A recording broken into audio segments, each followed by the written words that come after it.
అటవీ శాఖ కార్యకలాపాలపై మంత్రి కొండా సురేఖ సమీక్ష నిర్వహించారు. రాడార్ కేంద్రంతో పర్యావరణం, పక్షులు, జీవవైవిధ్యం దెబ్బతింటుందని, ఇక పరిగికి, వికారాబాద్ జిల్లాకు నష్టమవుతుందని, 10 ఏళ్లు రాడార్ను రానివ్వలేదని బీఆర్ఎస్ వర్కింగ్ ప్రెసిడెంట్ కేటీఆర్ వ్యాఖ్యలను మంత్రి ఖండించారు.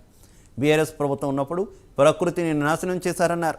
పరిశ్రమలకు ఇచ్చి లక్షల రూపాయలను దండుకున్నారని మండిపడ్డారు. రాడార్ ఏర్పాటు చేస్తే దేశ రక్షణకు తెలంగాణ ముందుంటుందని మంత్రి అన్నారు.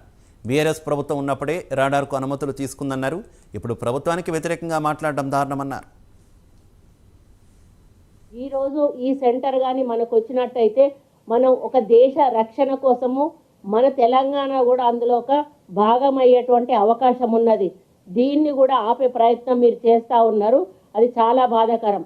ఇప్పుడు నేను చెప్పాలంటే ఈ స్టేషన్ ఏర్పాటుకు దేశంలో 2వ రాడార్ స్టేషన్గా ఇది ఎంచుకోవడం జరిగింది. 2010లో నావికాదళం ఉమ్మడి ఆంధ్రప్రదేశ్లో ప్రభుత్వంలో ఈ స్టేషన్ ఏర్పాటుకు సంప్రదింపులు జరిపింది.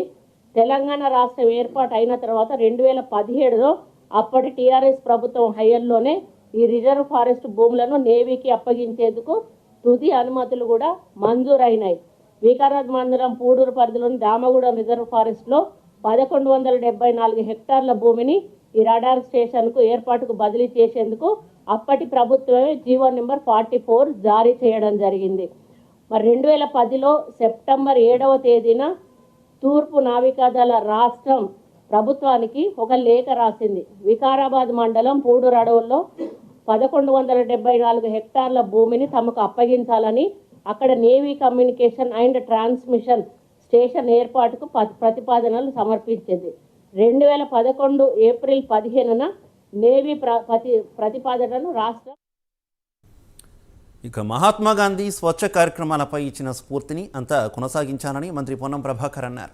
స్వచ్ఛ కార్యక్రమాలపై అంతా అవగాహన పెంచుకోవాలని కోరారు. హుస్నాబాద్కు ఇన్ని స్వచ్ఛ అవార్డులు తెచ్చిన మున్సిపల్ కార్మికులను సన్మానించుకోవడానికి ఈ కార్యక్రమాన్ని ఏర్పాటు చేసుకున్నామని తెలిపారు.